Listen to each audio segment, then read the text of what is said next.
de cette magnifique cité orientale dans la nuit des temps. Mais, dès le VIe siècle, elle était déjà considérée comme la première ville du Yémen.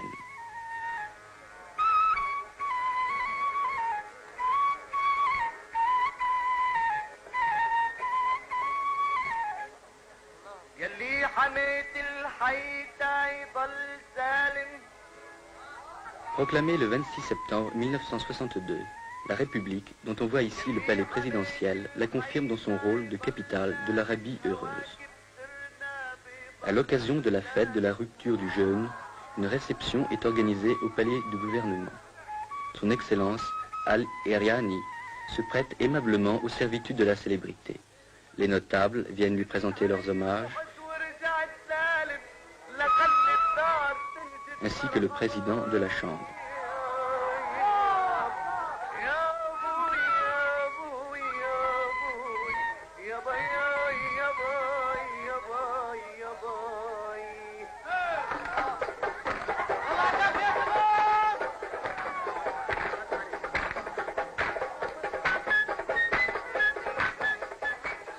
Le matin de cette journée de fête, les fidèles se sont rendus aux différentes mosquées de la ville, particulièrement à Mashhad, lieu de prière en plein air. Par groupe, plus ou moins important, ils effectuent la prière publique sous la direction d'un imam.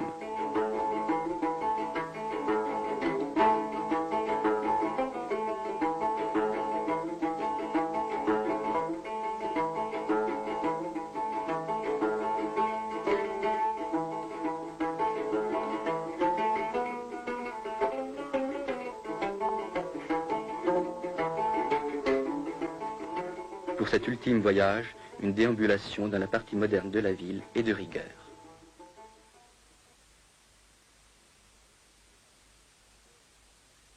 La magnifique porte du Yémen, orgueil de Sanaa, permet d'accéder directement au marché où sont vendus les différents produits d'un pays essentiellement agricole.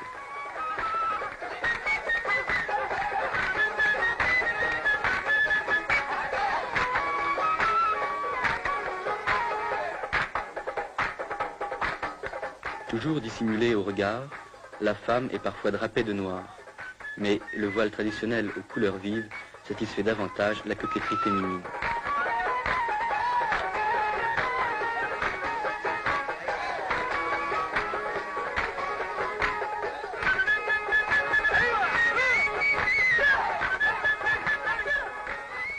L'artisan yéménite travaille selon des méthodes ancestrales mais efficaces.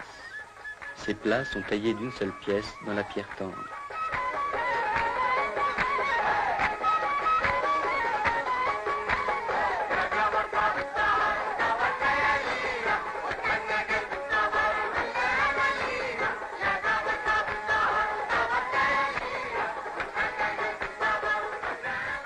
Jadis, les peaux yéménites étaient célèbres dans tout l'Orient.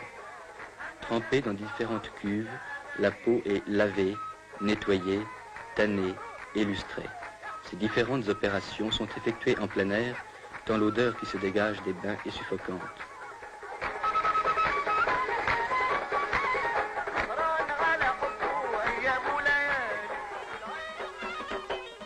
À l'occasion d'un mariage, jeunes et vieux exécutent les pas du Bara, la danse nationale yéménite.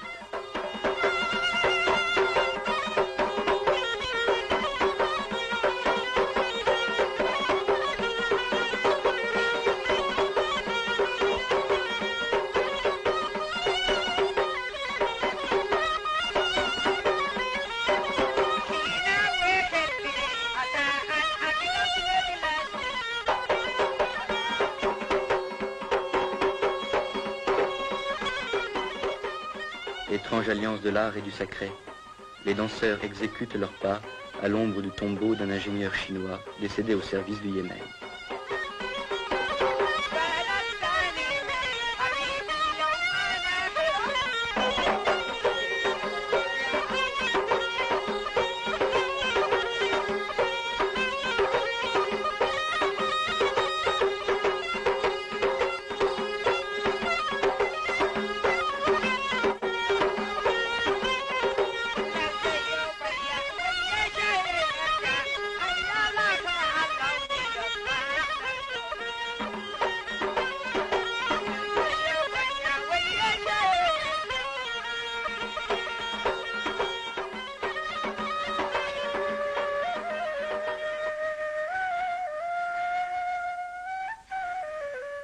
quittons Sanaa pour Wadi Dar, célèbre par son château, construit sur un énorme socle rocheux, et nous poursuivons notre route vers Amran.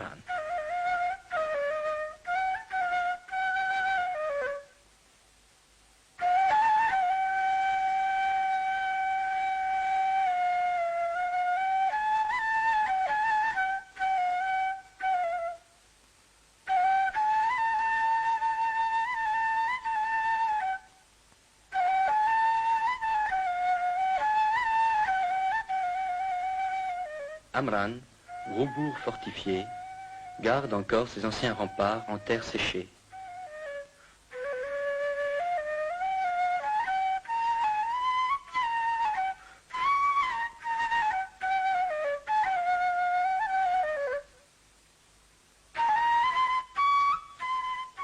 Son petit marché, ses terrasses sans prétention, dénotent la petite ville de province. Fidèles aux traditions, ses habitants organisent en notre honneur un véritable festival de danse folklorique.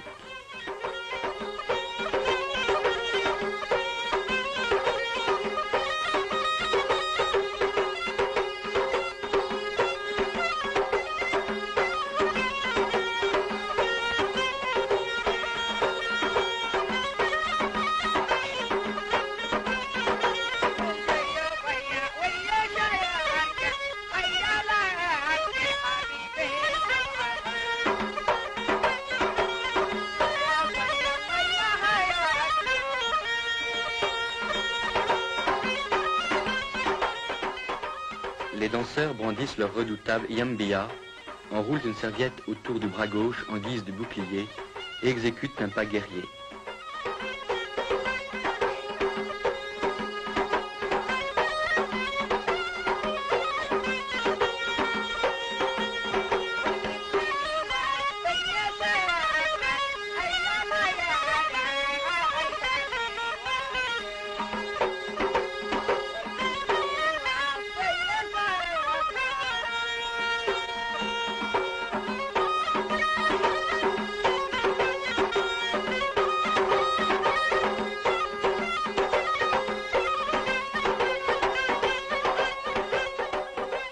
Et voici le moment crucial de la compétition.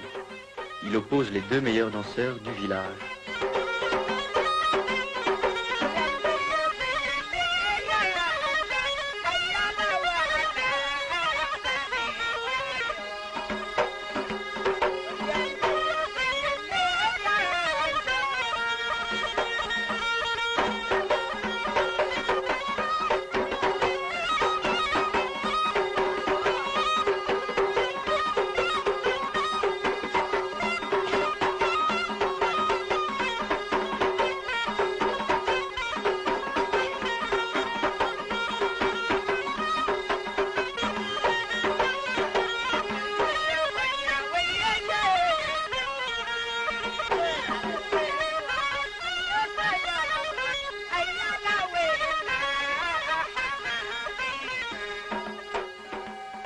De Amran, nous nous dirigeons vers Kamr, centre vital de la célèbre confédération des Hachides. Admirons en passant cet ingénieux système de puisage où l'homme incite la bête au travail par le geste et par le chant.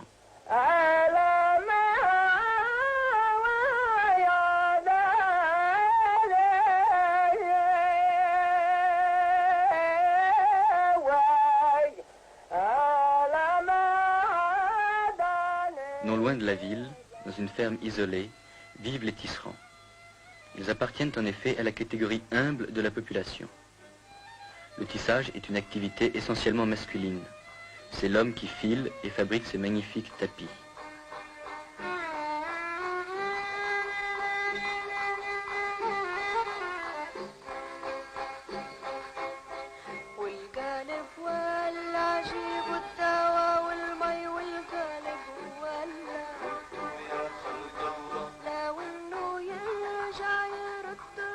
La femme lui prête sporadiquement son concours, car elle est avant tout la gardienne du foyer.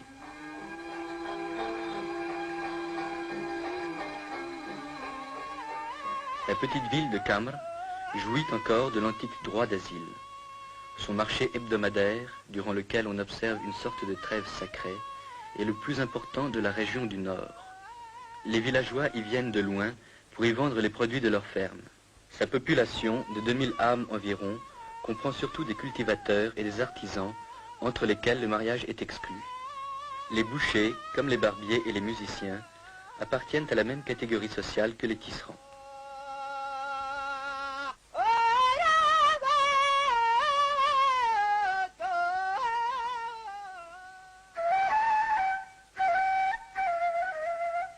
Notre voyage à Zafar n'est pas du tout repos.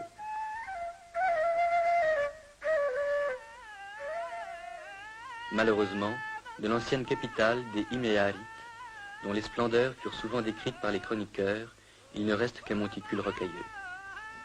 Certaines maisons du nouveau village portent la marque du passé.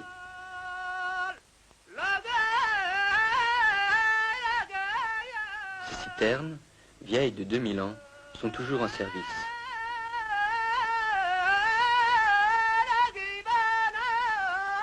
En descendant vers la plaine, le paysage devient moins austère et l'on est agréablement surpris par la fertilité du sol. De loin, on entend le chant ancestral du battage.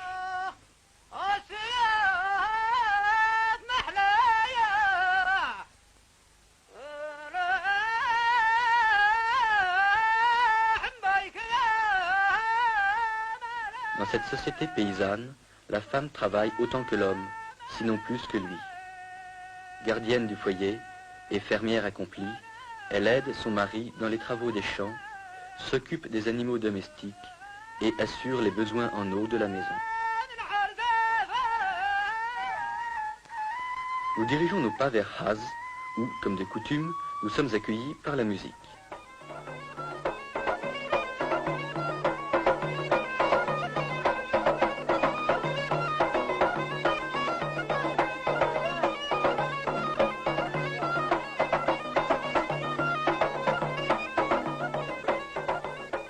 C'est un jour de marché et nous pouvons ainsi admirer le pittoresque des costumes et la variété des produits.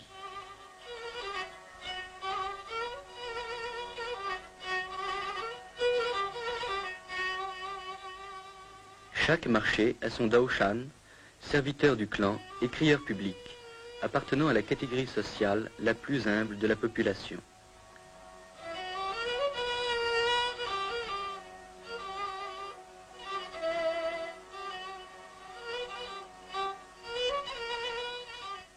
Le marché a aussi son juge, reconnaissable sur ses images à son bâton.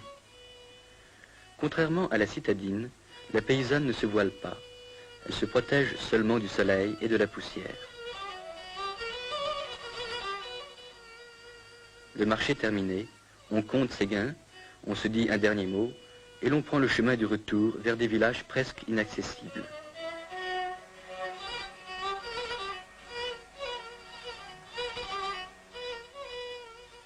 Instinct de défense, car c'est de la plaine qu'on tire ses moyens de subsistance. À la fin de notre visite, nous assistons à un grandiose spectacle de danse.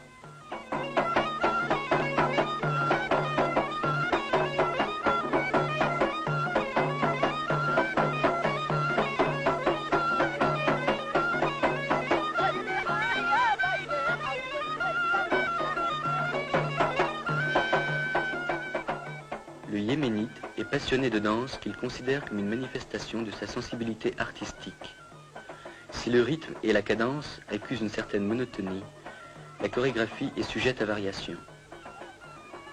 Les exécutants miment un pas guerrier, alors que l'assistance, comme les combattants du tournoi, s'apprête à entrer en lice.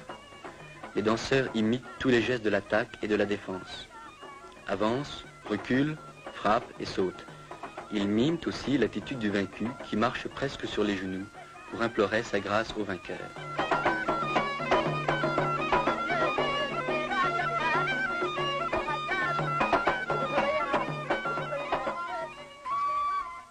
Nous quittons ces paysages austères pour nous rendre vers un site qui respire la quiétude et la fraîcheur.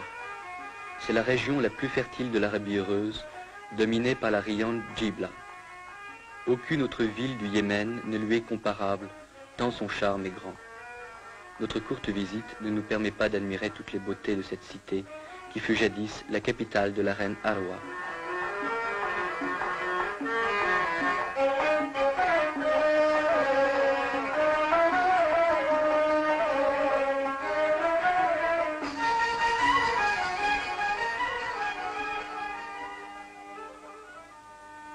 Moins typique que Sanaa, moins fascinante que Djibla, Taïz, la deuxième ville du Yémen, adossée au mont Saber à plus de 1200 mètres d'altitude, l'emporte sur l'une et l'autre par son esprit ouvert au commerce et à l'industrie.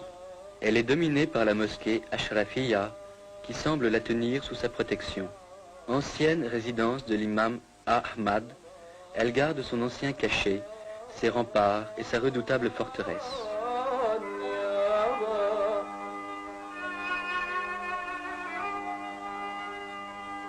Le palais de Salah vibre encore au souvenir de l'ancien souverain.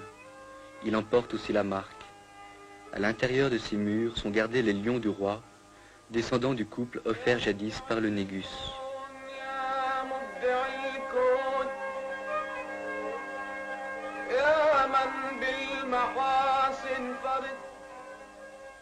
Dès le XIVe siècle, Ibn Battuta parlait de l'influence de l'Inde sur le Yémen. Nous ne le démentirons pas. Taïz regorge de produits de toutes sortes en provenance de ce pays, et l'on éprouve un réel plaisir à flâner dans ses souks.